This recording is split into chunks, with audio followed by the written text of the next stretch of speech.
any of these conversations, I am putting a list of all of our previous meetings at the bottom of each agenda, so feel free to visit anytime. So to jump right in, I don't think anybody's reached out with additional agenda items. I do want to mention, it looks like Keith Mason, you're on the line, so welcome. Congrats on your new position. Glad you could join us today. Thanks very much. Glad to be here. We look forward to many good conversations with you. All right, great. So let me just minimize this. So jumping right in, I'm trying to make a habit of giving you a quick update regarding actual website usage, and this is all through our online help center. August was another very slow month, which makes sense, I think, after almost 2 complete field seasons. March to probably the end of June is going to be our really crazy time with questions and people realizing they need to maintain their stations before we reach a critical point. So we only had 4 tickets created. I was really happy about this. 2 of those were just general questions, and the other 2 were kind of little buggy things going on with weather stations. So those were not even items that I had to directly address. And I solved 4 tickets. That was great. So in general, it's nice because once that busy period is passed, it lets me focus on a lot of other critical areas that we've got to be working on. So I'll continue to do this. And if you have any questions about website use in your specific state or region, just shoot me an email, because as I continue to work with this platform, I'm pretty sure there are ways we're going to be able to parse this out and provide some more specific details as we go along. All right, going back to our agenda, a few updates with weather station vendors. So I had a really good conversation with RainWise at the end of August, and one of the things that I'm really focusing on moving forward is devoting my resources and our resources to the platform itself, as opposed to trying to provide high-level, I don't know what to call it, technical assistance with the stations, because my feeling is that, you know, that's really the bailiwick of the vendors. It should be in their court, aside from some small things. You know, people call in and I can pretty quickly identify when maybe a battery needs to be changed, or maybe they just need to reconnect their IP100, which is the little Wi-Fi unit on these RainWise stations. So stuff like that, I'll certainly still continue to just do that first level intercept when someone reaches out.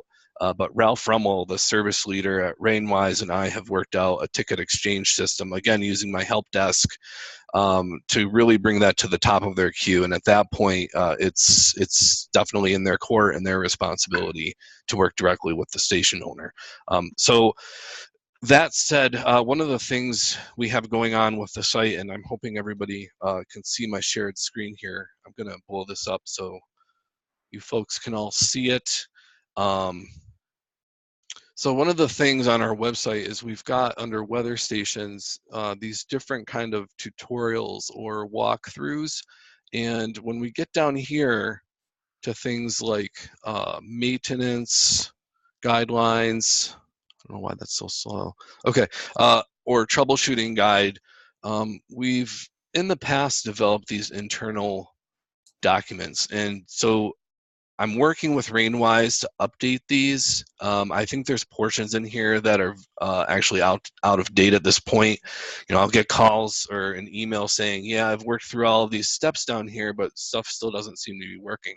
But you know, areas like this where we're showing the motherboard, that's my understanding is this is not how they approach the construction of these instruments anymore. So again, working closely with them, we're going to be shifting things around, and I want to put a lot of this information perhaps after January 1st on what's called a knowledge base. So this is part of the help desk. It comes with the package I'm subscribed to, but it allows us to very quickly and efficiently organize any kind of information we want. So it won't even be just like with weather station information.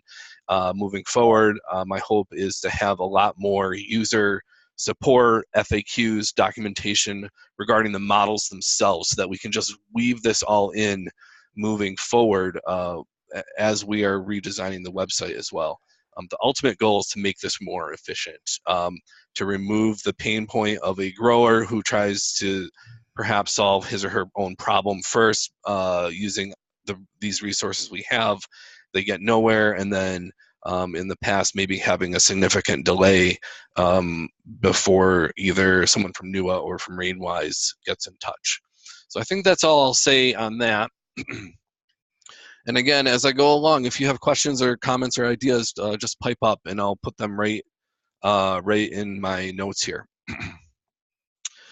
Okay, the second vendor item, this is pretty exciting. So 2 weeks ago, I signed a non-disclosure agreement with Onset and our colleague Bill Noon at the Northeast Regional Climate Center, who does all of our database programming and web service programming, which is basically how we get data to and from a weather station vendor, has all of the documentation he needs to start working with Onset computer programmers to get this ready to go. So I would say we are over the major hurdles at this point. And I think it will be very good to have 2 vendor options. My perspective moving forward is that each vendor will have pros and cons, whether we talk about price, features, functionality, the ability to expand and add. But that's really all stuff that is going to depend on the farm operation or your research program. And so I'm really going to be in a place where I'm encouraging people to reach out to both companies and do their own research. So I just wanted to share that information. Our timeline for this, I've mentioned it before, is to we have a subset of stations that are kind of grandfathered in to the NEWA platform right now from Onset, but it's very cumbersome. So our goal is to beta test this new web service, or API as we call it, before the new year. And so that will leave us time to debug things and work out any quirks before the growing season. But starting January 1, I'm going to start letting folks know that we have 2 vendor options moving forward. On that note, so here in Geneva, New York, we have had a RainWise station for quite a while. We're going to continue to do that. But because we're working with Onset now, I also got a second station, and I was hoping to just show you a picture of what these look like, but I set it up about 2.5 weeks ago. It's a cellular station versus an internet station. And I just chose that, again, to have a little bit of diversity, to kind of see if there's pros and cons between the 2 types. Each company is going to offer both types. So again, these are conversations folks will need to have directly with them.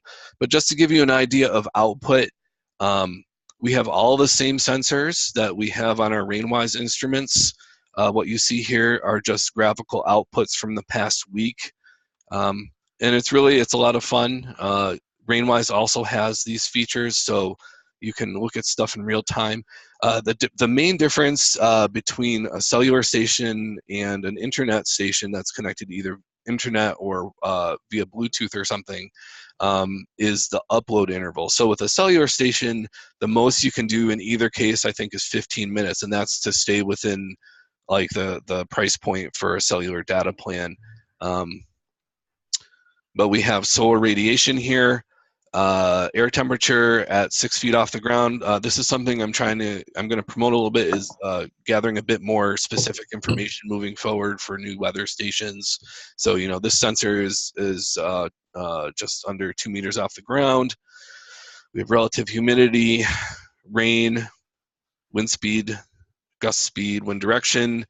Leaf wetness, this is really interesting. So their leaf wetness sensors operate a little bit differently than the RainWise ones. Again, not better or worse, but it's just a little bit different. So with the RainWise sensors, you basically have measurements by default that are taken at 1-minute intervals, and it's either wet or not wet. With the Onset instruments, we're looking at a percentage of wetness. And so if you go online and look at maybe just some images of the different sensors, the sensor panel is much more dense, and so you have this little tiny electrode, a little circuit running through the board. And so I need to do more research, but I thought it was really interesting that we don't get this yes/no response. We get this gradient. And so you can see already right here where you get these big gradual curves. This is dew. So you can think of the moisture settling out of the air right here, and then in the morning it dries off. These little pinpoints, this is rainfall. And so you can see that we've been having some big rain events like most other people in the Northeast here, but that's interesting. They've got soil temperature, so you can see it's a nice, interesting gradient. And then I also installed a water content monitor. So the sensors that Onset has measure volumetric water content. They don't, and I can't remember what RainWise does, but again, there's similarities and differences in some areas. So this really gives us a lot more options when we're trying to figure out what we want to do either on a farm or for your extension program or whatever you're doing. So just wanted to share that. Now, moving forward, this is more of a medium. Yes. Cheryl, just a quick question. So on the temperature, that soil temperature, the one that's talking about content, that's soil moisture content? Yes. Okay. So it measures a 1 liter volume of soil around the sensor. Okay. And then the other question that I had was, you were talking about both formats available from both vendors. So meaning both cellular as well as internet? Yes. Okay. Yeah, I chose the cellular plan because I've been working, these first 2 years with, an Ethernet connected station, and I was more interested in seeing, I'm not comparing Onset versus RainWise, but just right. I had the opportunity, and I'm like, okay, I'm going to try a cellular plan. And then the other, okay, now I just started to ask you something, and it completely went out of my brain. So don't put that in the notes. I'll think of it in a minute. Okay. Yep. No problem. Oh, I know what it was. So are these other sensors included, or like RainWise, are they optional?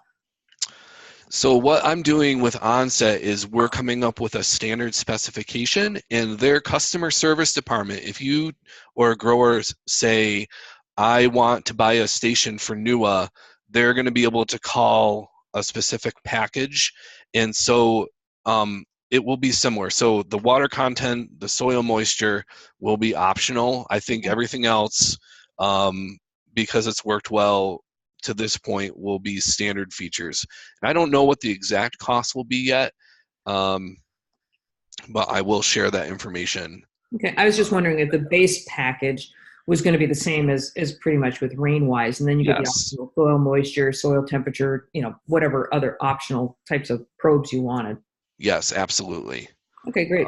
Yeah, I think for ease of transition and to keep my brain from exploding, we will have those both standard regardless of vendor.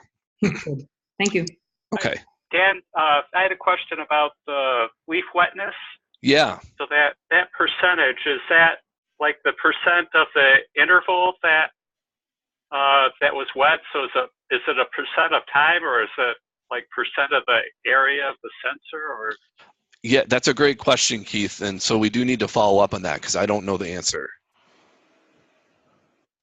I don't know the answer right now.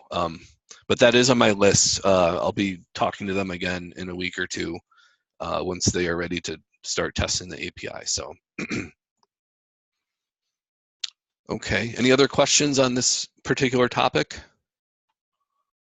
All right.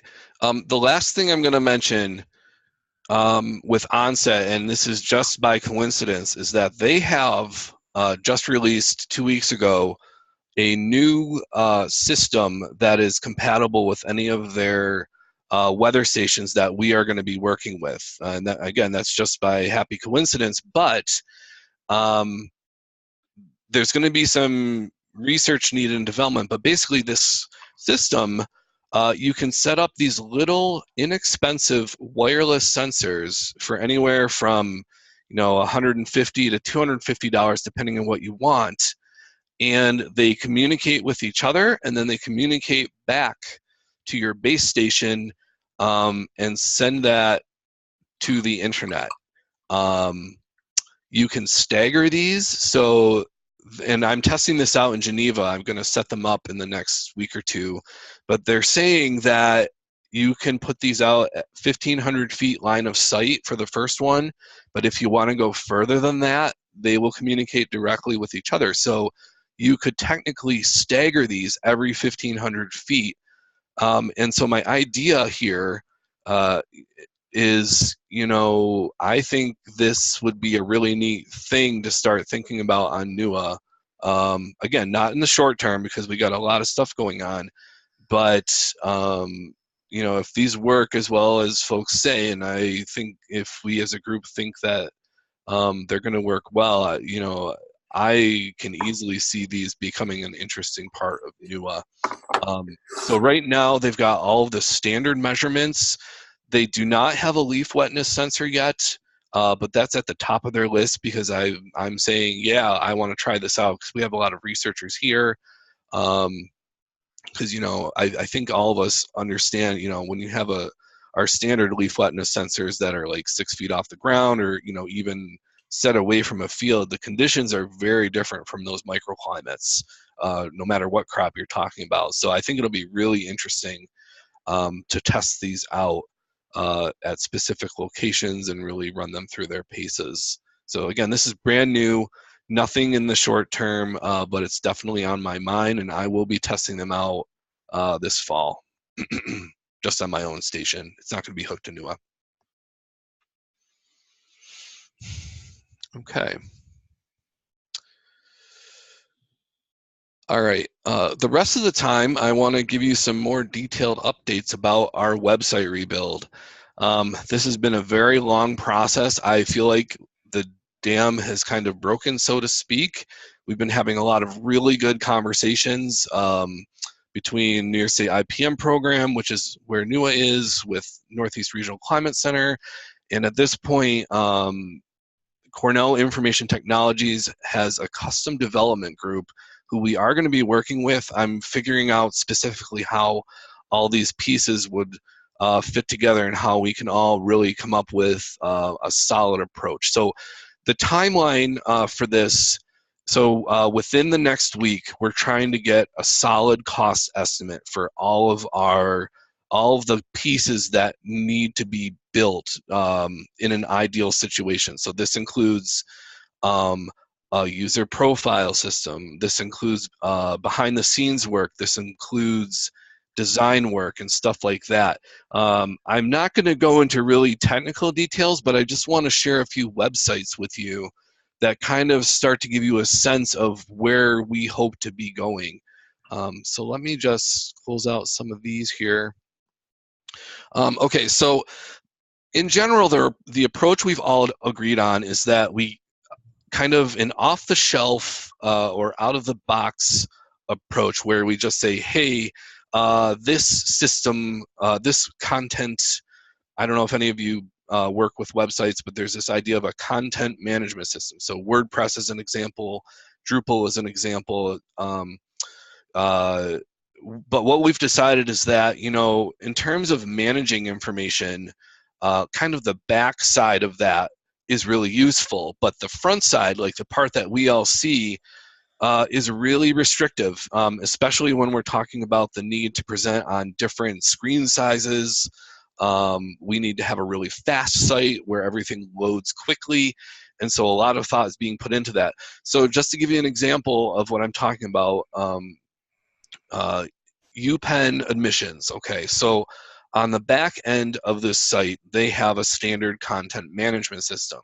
If they were to have used all of the kind of off-the-shelf features of that content management system, everything you see here, and again, this is just an example, like how it responds to your web screen, how when you scroll over stuff, all of this customization would not be possible. So it was clear right away as myself and NRCC and CIT spoke that a standard approach was not going to work. So what we want to do is say, okay, let's keep behind the scenes. Let's keep this system of managing our data and our information and images or whatever.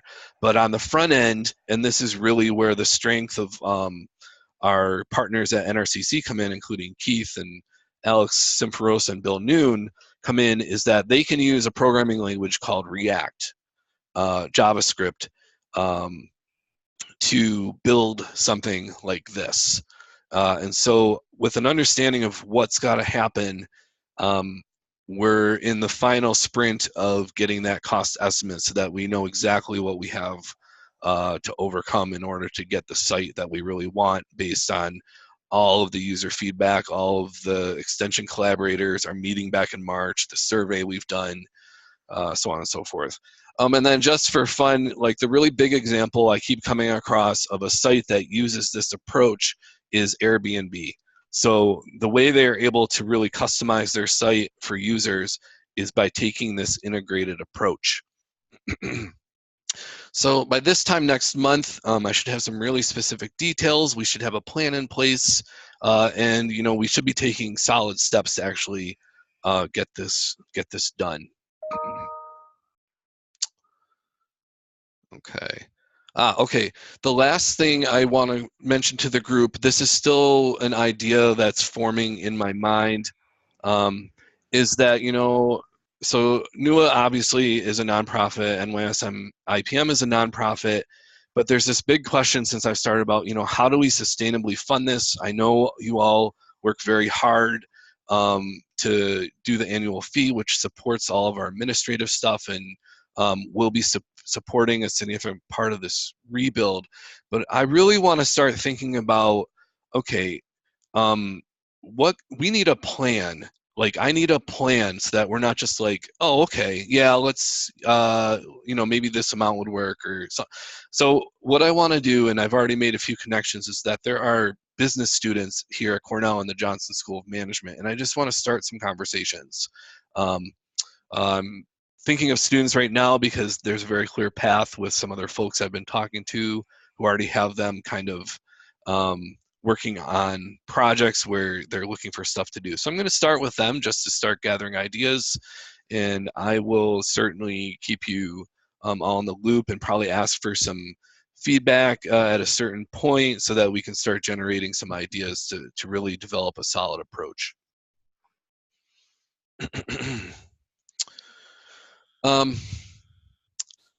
Okay, I didn't put it on here, but the last thing I'll mention under other items is that for the next meeting, I'm going to come up with a proposed meeting schedule for 2019. I think, this worked well this year for the most part. The one thing I might step back from are the occasional afternoon meetings during the field season because I think it ended up just not working out for folks. But I'll put out a proposed schedule.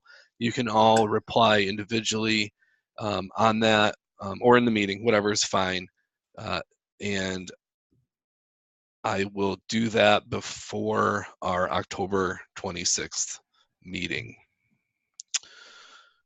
With that's everything I have this month. If there are any other items, happy to talk about it.